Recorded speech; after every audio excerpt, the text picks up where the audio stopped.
Chào mừng quý vị quay trở lại bản tin quốc tế sáng ngày 29 tháng 8 phát sóng trên kênh FBNC. Trong bản tin hôm nay sẽ có những nội dung chính sau đây. Liên quan đến đất nước tỷ dân cùng những xung đột gay gắt. Trung Quốc tập trận liên hoàn khi nhóm tàu chiến Mỹ đi qua eo biển Đài Loan. Trung Quốc nói Đài Loan muốn dựa vào Nhật Bản là lầm tưởng chết người. Trong một diễn biến khác, một vị quan chức Mỹ kêu gọi Lầu Năm Góc phát động cuộc chiến mới ở Afghanistan để tiêu diệt IS. Có phải Trung Quốc sắp vượt Nga để trở thành mối đe dọa hạt nhân lớn nhất đối với Mỹ? Lầu Năm Góc nói gì với quân đội Trung Quốc trong hội đàm đầu tiên dưới thời Tổng thống Biden? Một số tin nóng khác, một cơ quan tình báo Mỹ tin rằng virus lọt ra từ phòng thí nghiệm Vũ Hán. Gần vạn binh sĩ Trung Quốc tập trận bắn đạn thật giáp biên giới Ấn Độ. Đòn oanh kích trả đũa ISK của Mỹ chỉ mang ý nghĩa tượng trưng. Lo ngại ISK tiếp tục tấn công, Mỹ khuyến cáo công dân tránh sân bay Kabul. Tiếp tục nổ súng gần sân bay Kabul, Taliban ra lệnh người dân Kabul giao nộp vũ khí. Tất cả sẽ có trong bản tin ngay sau đây. Quân đội Trung Quốc PLA cảnh giác cao độ và giám sát chặt chẽ hai tàu chiến Mỹ đi qua eo biển Đài Loan vào hôm thứ Sáu, ngày 27 tháng 8. Đồng thời, PLA còn tập trận liên hoàn ở nhiều hướng khác nhau xung quanh eo biển trong cùng ngày 27 tháng 8. Cụ thể, Thượng tá Tan Kefei, người phát ngôn Bộ Quốc phòng Trung Quốc cho biết, Bộ Tư lệnh Chiến khu miền Đông của PLA đã tổ chức lực lượng theo dõi và giám sát tàu khu trục mang tên lửa dẫn đường USS Kidd và tàu tuần duyên Munro khi chúng tuần hành qua eo biển Đài Loan. Đây là lần thứ 8 Mỹ gửi chiến hạm đi qua vùng eo biển sục sôi và là lần đầu tiên một tàu tuần duyên Mỹ xuất hiện tại đây kể từ khi Tổng thống Joe Biden nhậm chức. Thượng tá Tan cho biết, về bản chất, Mỹ đang lặp lại những hành động khiêu khích. Phát ngôn viên Bộ Quốc phòng Trung Quốc tố cáo Washington là mối đe dọa lớn nhất đối với hòa bình, ổn định khu vực, là kẻ gây bất ổn an ninh nguy hiểm nhất đối với eo biển Đài Loan. Trung Quốc phản đối và lên án mạnh mẽ những hành động này, trích lời ông Tan. Cùng với những lời lẽ cứng rắn, Bộ Tư lệnh Chiến khu miền Đông của PLA còn tiến hành tập trận liên hoàn với các loại chiến hạm, tiêm kích và oanh tạc cơ trên biển Hoa Đông. Thượng tá CG, đại diện Chiến khu miền Đông nói rằng, cuộc tập trận nhằm tăng khả năng phối hợp tác chiến của các binh sĩ. Mặt khác, Thời báo Hoàn Cầu còn thể hiện giọng điệu diều hâu của mình khi khẳng định, cùng với việc cử hai tàu chiến đi qua eo biển Đài Loan, Washington và đồng bọn còn tiến hành diễn tập hải quân chống lại Trung Quốc, bao gồm cuộc tập trận Malabar 2021, quy tụ hải quân của bộ tứ gồm Mỹ, Nhật, Úc và Ấn Độ. Vì vậy, Trung Quốc tuyên bố cũng tập trận đáp trả ở biển Hoa Đông và Thái Bình Dương để dằn mặt Mỹ cùng đồng minh, kêu gọi họ không lờn vờn ở cửa ngõ của Bắc Kinh. Thời báo Hoàn Cầu dẫn lời các chuyên gia nhấn mạnh, PLA hoàn toàn kiểm soát khu vực, tố cáo Mỹ cố gắng khiêu khích quân sự nhưng sẽ không thay đổi tình thế. Trung Quốc hôm thứ Sáu thể hiện sự tức giận đối với cuộc đối thoại an ninh đầu tiên giữa đại diện từ các đảng cầm quyền của Nhật Bản và Đài Loan. Theo Thời báo Hoàn Cầu, sự kiện đối thoại trực tuyến nhìn bề ngoài là thể hiện mối quan hệ nồng ấm của Nhật Đài, nhưng sâu xa hơn, Tokyo đang muốn củng cố và giúp Washington tiến hành chiến lược kìm hãm Bắc Kinh trên toàn khu vực Ấn Độ Dương-Thái Bình Dương. Theo truyền thông, cuộc đối thoại an ninh được khởi xướng bởi Đảng Dân Chủ Tự do Nhật Bản LDP với hình thức 2+2. Phía Nhật có sự tham dự của ông Masahisa Sato, người đứng đầu bộ phận đối ngoại, và ông Taku Osuka, người đứng đầu bộ phận quốc phòng trong đảng LDP. Phía Đài Loan cũng cử hai nghị sĩ từ Đảng Dân Chủ Tiến bộ DPP chuyên trách về đối ngoại và quốc phòng an ninh tham gia. Đại diện Đài Loan Sai Shijing cho biết, cuộc đối thoại đã thảo luận về trao đổi hợp tác quân sự, bao gồm hợp tác giữa lực lượng tuần duyên. Liên quan sự kiện đối thoại an ninh Nhật Đài, phát ngôn viên Bộ Ngoại giao Trung Quốc Triệu Lập Kiền đã kịch liệt phản đối cho rằng vấn đề Đài Loan thuộc về nền tảng chính trị cơ bản trong mối quan hệ Trung Nhật. Vì trách nhiệm lịch sử, Nhật Bản nên cẩn trọng lời nói và hành động của mình. Chúng tôi nghiêm túc kêu gọi Nhật Bản ngừng can thiệp vào vấn đề nội bộ của Trung Quốc và không gửi tín hiệu sai lầm đến lực lượng ly khai ở đảo Đài Loan. Còn theo Thời báo Hoàn Cầu, Đảng Dân Tiến của bà Thái Anh Văn đang ảo tưởng rằng Mỹ, Nhật sẽ giúp bảo vệ hòn đảo. Sự lầm tưởng tai hại này có thể khiến bà Thái và các đồng sự phải đào mồ chôn mình. Một ngày trước cuộc đối thoại an ninh, quân đội Trung Quốc PLA đã gửi 2 máy bay chống ngầm áp sát Đài Loan, bao gồm chiếc trực thăng công nghệ cao Harbin Z9, lần đầu tiên được báo cáo xâm phạm vùng ADIZ của hòn đảo. Chuyên gia nói rằng, sự xuất hiện của Z9 cho thấy nó đã cất cánh từ một tàu tấn công đổ bộ lớn của PLA ở xung quanh eo biển. Chuyên gia Jiang Wensheng từ Đại học Hạ Môn cho rằng, những hành động ủng hộ Đài Loan của Nhật Bản không có lợi ích gì, mà còn khiến PLA thêm quyết tâm tăng cường năng lực quân sự trên biển Hoa Đông. Đến hiện tại, khả năng tấn công của Bắc Kinh xuyên qua chuỗi đảo thứ nhất đã phát triển đáng kể và Nhật Bản hay Đài Loan chỉ có thể đứng nhìn mà không bao giờ đủ sức ngăn chặn. Trong khi Mỹ đang gấp rút kết thúc chiến dịch sơ tán quân dân khỏi Afghanistan, một vị cựu quan chức Lầu Năm Góc vừa kêu gọi chính quyền Washington đưa quân trở lại chào lửa để tiêu diệt các phần tử cực đoan. Cụ thể, ông Leon Panetta, cựu Bộ trưởng Quốc phòng Mỹ nói với đài CNN rằng nhóm Hồi giáo Al-Qaeda sẽ khôi phục quyền lực một khi Taliban cai trị Afghanistan. Chúng ta cần quay trở lại để tiêu diệt IS, chúng ta rồi sẽ phải trở lại trước sự trỗi dậy của Al-Qaeda nhờ vào chính quyền Taliban. Trước đây, họ đã từng cung cấp nơi trú ẩn an toàn cho Al-Qaeda. Điều đó có thể lặp lại một lần nữa, ông Panetta nói. Tuy nhiên, việc Mỹ đưa quân trở lại Afghanistan là điều không hề dễ dàng, bởi Taliban đã khẳng định không chấp nhận sự hiện diện của bất kỳ binh sĩ nước ngoài nào ở Afghanistan. Bình luận trên được đưa ra sau vụ nổ kép ở sân bay Kabul khiến ít nhất 13 binh sĩ Mỹ thiệt mạng, hơn 1.000 người khác bị thương. Vào hôm 28 tháng 8, ngay sau khi Tổng thống Joe Biden thề đáp trả vụ tấn công kinh hoàng trên, quân đội Mỹ đã dùng máy bay không người lái thực hiện oanh kích, tiêu diệt một nhóm chiến lược gia nhóm ISK ở Afghanistan. Theo nguồn tin của AP, ông Biden phê duyệt việc sử dụng máy bay không người lái và Bộ trưởng Quốc phòng Lloyd Austin trực tiếp ra lệnh tấn công. Đòn không kích phóng ra từ ngoài lãnh thổ Afghanistan và tiến hành trong vòng chưa tới 48 giờ sau sự kiện rúng động ở sân bay quốc tế. Bộ Tư lệnh Trung tâm Mỹ không nói rõ về vụ không kích, chỉ khẳng định dân thường không bị ảnh hưởng. Trung Quốc đang ra sức chạy đua vũ khí hạt nhân và sẽ sớm vượt Nga để trở thành mối đe dọa hạt nhân lớn nhất đối với Mỹ. Đây chính là lời cảnh báo mới nhất của một quan chức cấp cao Mỹ được Reuters trích dẫn hôm 27 tháng 8. Cụ thể, theo Trung tướng Không quân Thomas Busiri, Phó Tư lệnh Bộ Chỉ huy Chiến lược của Mỹ, sức mạnh hạt nhân thực tế của Trung Quốc đã vượt qua mục tiêu răn đe tối thiểu mà Bắc Kinh tuyên bố công khai. Ngoài ra, ông còn nói rằng mối đe dọa không chỉ phụ thuộc vào số lượng đầu đạn hạt nhân mà Bắc Kinh sở hữu, mà còn ở cách họ triển khai trên thực địa. Tướng Mỹ cho hay Trung Quốc sẽ vượt Nga trong vài năm tới. Cảnh báo được đưa ra trong bối cảnh Mỹ đang điều chỉnh lại chính sách đối ngoại để dồn lực vào khu vực Ấn Độ-Thái Bình Dương với mục tiêu không gì khác ngoài việc đối phó Trung Quốc. Theo Reuters, khác với Nga, Mỹ không có hiệp ước hay cơ chế đối thoại nào với Trung Quốc trong vấn đề hạt nhân để xóa bỏ bất kỳ hiểu lầm khả dĩ. Vừa qua, nhiều tổ chức nghiên cứu đã báo cáo về khả năng Trung Quốc đang xây dựng hàng trăm hầm chứa tên lửa hạt nhân, trong khi Washington cáo buộc Bắc Kinh liên tục trốn tránh đàm phán về vũ khí hạt nhân. Về phía Trung Quốc, nước này tuyên bố số vũ khí họ sở hữu không là gì so với hai cường quốc Mỹ, Nga và cũng sẵn sàng đối thoại nếu Mỹ giảm kho vũ khí của họ xuống bằng mức của Trung Quốc. Trong báo cáo gửi Quốc hội Mỹ năm 2020, Lầu Năm Góc ước tính số lượng đầu đạn hạt nhân Trung Quốc đang có là dưới 200, nhưng sẽ tăng ít nhất gấp đôi khi Trung Quốc hiện đại hóa các lực lượng vũ trang. Giữa lúc đó, sự tiến triển của đất nước tỷ dân trong công nghệ tên lửa gắn đầu đạn hạt nhân đang trở thành vấn đề đau đầu của Lầu Năm Góc. Tướng Busiri nói rằng Trung Quốc năm ngoái đã thử loại số tên lửa đạn đạo nhiều hơn cả của thế giới gộp lại. Được biết, Hoa Kỳ sở hữu 1.357 đầu đạn hạt nhân tính đến ngày 1 tháng 3 năm nay, theo thông tin của Bộ Ngoại giao Mỹ cho hay. Trong lúc cuộc đối đầu giữa hai nền kinh tế lớn nhất thế giới vẫn chưa hạ nhiệt, mới đây, lần đầu tiên kể từ khi Tổng thống Biden nhậm chức, một quan chức cấp cao của Lầu Năm Góc đã có cuộc hội đàm với quân đội Trung Quốc. Theo nguồn tin của Reuters hôm 27 tháng 8 cho biết, cuộc hội đàm tập trung vào việc quản lý rủi ro giữa hai nước. Cụ thể, ông Michael Chase, Phó trợ lý Bộ trưởng Quốc phòng Mỹ về Trung Quốc, hồi tuần trước đã có cuộc nói chuyện với Thiếu tướng Trung Quốc Huang Suping, Phó Giám đốc Văn phòng Hợp tác Quân sự Quốc tế của quân đội Trung Quốc. Theo một quan chức Mỹ đã đề nghị giấu tên cho biết, hai vị quan chức đã sử dụng đường dây điện thoại quân sự Mỹ-Trung Quốc để thực hiện một cuộc họp trực tuyến an toàn. Cả hai nhất trí về tầm quan trọng của việc duy trì các kênh liên lạc giữa quân đội hai nước. Tuy nhiên, theo các quan chức Mỹ, Bộ trưởng Quốc phòng Lloyd Austin vẫn chưa có cuộc trao đổi với người đồng nhiệm Trung Quốc. Trong những năm qua, Mỹ đã đặt việc ứng phó Trung Quốc làm trọng tâm của chính sách an ninh quốc gia. Đáng chú ý là, dưới thời Tổng thống Joe Biden, Washington mô tả việc cạnh tranh với Bắc Kinh là phép thử địa chính trị lớn nhất trong thế kỷ này. Quan hệ Mỹ-Trung càng trở nên trắc trở khi hai nền kinh tế lớn nhất thế giới mâu thuẫn về nhiều vấn đề. Dẫu vậy, các quan chức Mỹ vẫn luôn giữ liên lạc với Trung Quốc nhằm giảm thiểu các đợt bùng phát tiềm ẩn hoặc đối phó với bất kỳ tai nạn nào. Mới đây, trong chuyến công du Đông Nam Á, Phó Tổng thống Kamala Harris tuyên bố mặc dù Washington không tìm kiếm xung đột với Bắc Kinh, nhưng sẽ lên tiếng về các vấn đề như tranh chấp hàng hải tại Biển Đông.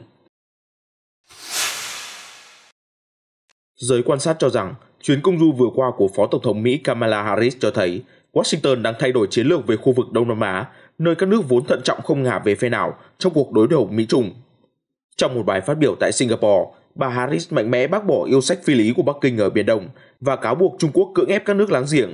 2 ngày sau tại Hà Nội, bà nói với lãnh đạo Việt Nam rằng hai nước cần gia tăng sức ép để buộc Trung Quốc tuân thủ Công ước Liên Hợp Quốc về luật biển. Ngoài ra, Phó Tổng thống Mỹ còn đề nghị nâng tầm quan hệ chiến lược với Việt Nam, cùng với đó là 1 triệu liều vaccine viện trợ và sự kiện khai trương văn phòng khu vực Đông Nam Á của Trung tâm Phòng ngừa và Kiểm soát Bệnh tật Mỹ CDC tại Hà Nội. Theo Su Liping, chuyên gia về các vấn đề Đông Nam Á ở Trung Quốc cho biết, chuyến thăm cấp cao vừa qua là một nỗ lực trấn an khu vực về cam kết của Washington. Điều này đặc biệt quan trọng sau sụp đổ chóng vánh của chính quyền thân Mỹ ở Afghanistan. Theo ông, thông điệp của Washington chính là khẳng định Đông Nam Á vẫn là ưu tiên hàng đầu của chính quyền Tổng thống Joe Biden. Mặt khác, theo tiến sĩ Lê Hồng Hiệp, nghiên cứu viên cao cấp tại Viện Nghiên cứu Đông Nam Á Singapore, IC Yusof Ishak, cuối cùng thì Đông Nam Á sẽ là người hưởng lợi từ quyết định rút quân của Mỹ khỏi Afghanistan. Bởi vì khi đó, Washington sẽ dồn lực và tập trung vào khu vực chiến lược hơn, bao gồm cả Đông Nam Á. Ông cũng cho rằng trong tương lai, chính quyền Tổng thống Biden sẽ cử nhiều quan chức cấp cao hơn đến thăm các nước khác ở khu vực. Nói với South China Morning Post, chuyên gia Lê Hồng Hiệp nhận định, trong khi Việt Nam đang thận trọng cân bằng quan hệ với hai cường quốc, thế nhưng việc Trung Quốc xâm phạm chủ quyền lãnh thổ ở Biển Đông đã khiến Việt Nam dần xích lại gần với Washington trong suốt thập kỷ qua. Ông nói rằng, cạnh tranh Mỹ-Trung là một cuộc chiến dài hơi, kéo dài hàng thập kỷ, và Mỹ có thể nên cân nhắc xây dựng một mối quan hệ lâu dài với Việt Nam. Ít nhất một cơ quan tình báo Mỹ tin rằng virus corona rò rỉ từ phòng thí nghiệm Vũ Hán. Tuy nhiên, cộng đồng tình báo của xứ sở Cờ Hoa bất đồng ý kiến về vấn đề này. Đó là một thông tin trong báo cáo của Văn phòng Giám đốc Tình báo Quốc gia Mỹ được công bố hôm 27 tháng 8 sau 90 ngày điều tra về khởi nguồn đại dịch theo yêu cầu của Tổng thống Joe Biden. Đài NBC News bình luận, mặc dù báo cáo mới đây đưa ra nhiều câu hỏi hơn câu trả lời và không làm sáng tỏ về nguồn gốc dịch bệnh, tuy nhiên nó phản ánh sự thật là nhiều người Mỹ tin rằng virus có thể sống chuồn từ cơ sở thí nghiệm, một nhận định từng bị gọi là thuyết âm mưu. Mặt khác, giới tình báo Mỹ kết luận COVID-19 đã âm thầm lây lan vào tháng 11 2019 và hình thành một cụm dịch ở Vũ Hán vào tháng 12 năm đó, trước khi bùng phát mạnh khắp thành phố 11 triệu dân. Reuters dẫn lời một quan chức Mỹ cho rằng chỉ khi nào Trung Quốc đưa ra thêm thông tin thì mới có thể giải quyết các câu hỏi về nguồn gốc thực sự của loại virus đã giết chết 4,6 triệu người trên toàn cầu. Tổng thống Joe Biden sau khi nhận báo cáo mật về COVID-19 đã khẳng định Washington và đồng minh gây sức ép với Trung Quốc để tìm kiếm đáp án cho bí ẩn đại dịch. Nhà lãnh đạo Mỹ nhấn mạnh các thông tin quan trọng về nguồn gốc đại dịch nằm trong tay Trung Quốc, nhưng ngay từ ban đầu, quan chức chính phủ nước này đã nỗ lực ngăn cản các nhà điều tra và cộng đồng y tế thế giới tiếp cận chúng. Khoảng 10.000 binh sĩ quân đội giải phóng nhân dân PLA đã tham gia cuộc tập trận bắn đạn thật suốt ngày đêm trên cao nguyên Tây Tạng ở độ cao 4.500 m, Bộ Quốc phòng Trung Quốc cho biết hôm 27 tháng 8. Theo Sputnik News, diễn tập quân sự trên được tổ chức bất chấp thỏa thuận rút lui đạt được giữa Ấn Độ và Trung Quốc hồi đầu tháng 8. Tham gia cuộc tập trận ở khu tự trị Tây Tạng có các quân nhân thuộc nhiều quân chủng, bao gồm các chiến binh tinh nhuệ đổ bộ đường không hoạt động ở vùng núi, lính pháo binh, bộ đội tên lửa, trinh sát và không quân. Đồng thời, PLA còn tiến hành tập trận đổ bộ bãi biển trong điều kiện chiến đấu thực tế để kiểm tra khả năng sẵn sàng tham chiến. Hải quân PLA cũng tiến hành huấn luyện bắn đạn thật ở Biển Đông, Hoàng Hải và eo biển Bột Hải trong tuần này. Nói với Sputnik News, Pavel Kalmanov, nhà phân tích quân sự tại Viện Viễn Đông thuộc Viện Hàn lâm Khoa học Nga nhận định rằng Trung Quốc thay đổi chiến lược phòng thủ nhưng giữ lực lượng vũ trang của mình ở mức độ sẵn sàng chiến đấu. Bắc Kinh muốn cho cả thế giới thấy rằng Trung Quốc có thể bảo vệ lợi ích của mình không chỉ trên lục địa mà còn ở bất kỳ đâu trên thế giới.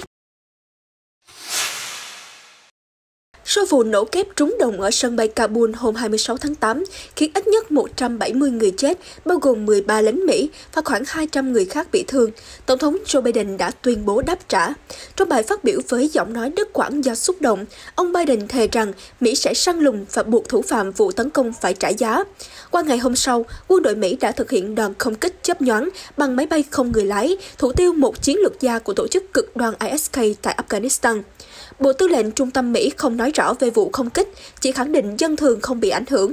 Theo AP, đòn trả đũa tức thời của Mỹ phản ánh Lầu Năm Góc vẫn theo dõi sát sao lực lượng IS và dày dặn kinh nghiệm trong việc nhắm mục tiêu vào các nhóm cực đoan ở khắp nơi trên thế giới. Tuy nhiên, sự việc vừa qua cũng cho thấy khả năng giới hạn của Mỹ trong việc ngăn chặn mối đe dọa cực đoan, trong khi hiểm họa này càng lớn hơn dưới sự cầm quyền của Taliban. Mặt khác, Reuters dẫn lời quan chức Mỹ cho rằng đòn trả đũa của Mỹ chỉ mang ý nghĩa biểu tượng, còn trên thực tế, Mỹ không thể làm gì nhiều để phân tán lực lượng ISK. Một quan chức quốc phòng cho biết, chúng tôi đã cố gắng triệt phá tổ chức phiến quân Hồi giáo này ở Afghanistan từ năm 2014, nhưng nhiệm vụ đó không thể hoàn thành chỉ với vài ngàn binh sĩ.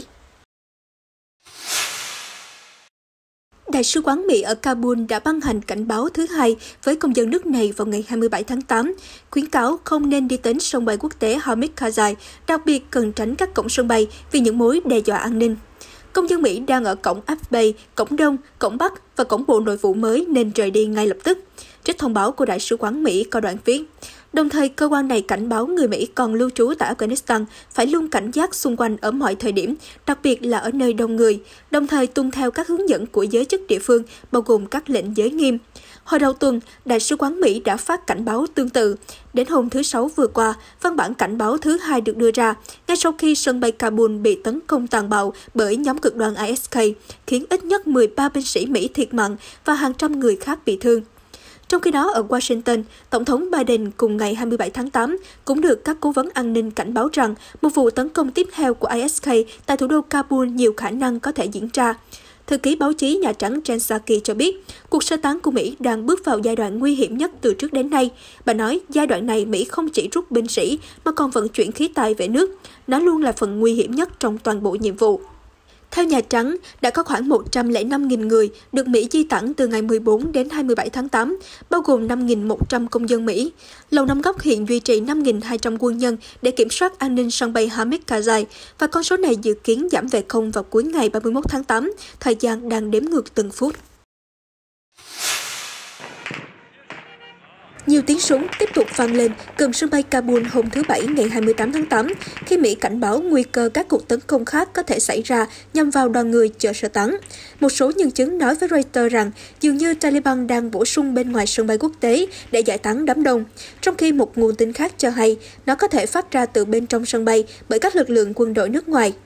Trước đó, đài RT ngày 27 tháng 8 đưa tin Taliban đã ra lệnh buộc người dân Kabul phải giao nộp toàn bộ vũ khí, đạn dược và những tài sản nhà nước mà họ nắm giữ trong vòng một tuần. Theo phát ngôn viên của Taliban, Zabihullah Mujahid, những người vi phạm sẽ đối diện với hành động pháp lý nếu bị phát hiện còn sở hữu những tài sản, vũ khí liên quan sau hạn chót trên. Mệnh lệnh được đưa ra một ngày sau vụ tấn công trúng đồng ở sân bay Kabul. Giới chức ở New South Wales, nơi có thủ phủ là thành phố Sydney sầm uất nhất của Úc, vừa cho hay địa phương đang gặp khó khăn để đáp ứng nhu cầu dịch vụ xe cứu thương trong bối cảnh bang này vẫn đang chứng kiến số ca mắc mới không ngừng tăng. Cụ thể, kỷ lục 1.035 ca được ghi nhận vào ngày 28 tháng 8, nâng tổng số ca mắc trong năm nay tại địa phương lên tới hơn 18.000 trường hợp. Phần lớn các ca nhiễm được báo cáo trong đợt bùng phát mới nhất của bang, bắt đầu từ ngày 16 tháng 6. Theo giáo sư Catherine Bennett, chủ nhiệm khoa dịch tễ học tại Đại học Deakin, biến thể Delta đang khiến dịch bệnh khó kiểm soát hơn. Đồng thời, nhiều người mắc bệnh lại không có triệu chứng trong vài ngày trước khi biết mình đang bị lây nhiễm cho người khác. Điều này làm cho nhiệm vụ truy vết người tiếp xúc trở nên vô cùng khó khăn. Bên cạnh những thách thức mà biến thể Delta gây ra, một số chuyên gia cho rằng số ca mắc cao ở bang New South Wales là do việc áp dụng quá chậm các biện pháp hạn chế nghiêm ngặt.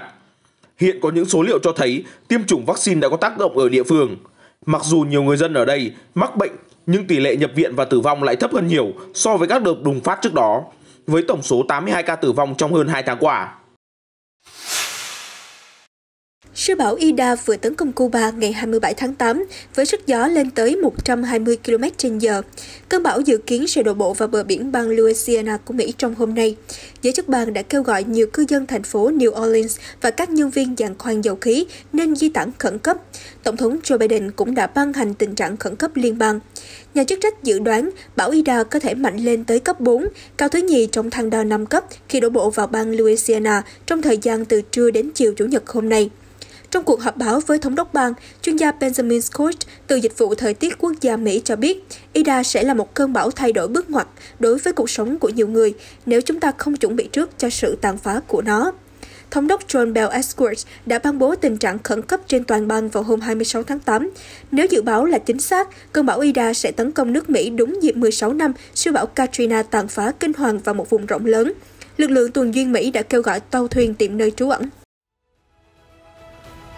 Thông tin vừa rồi cũng đã khép lại bản tin quốc tế sáng hôm nay. Xin chào và hẹn gặp lại trong những chương trình tiếp theo phát sóng trên kênh FBNC.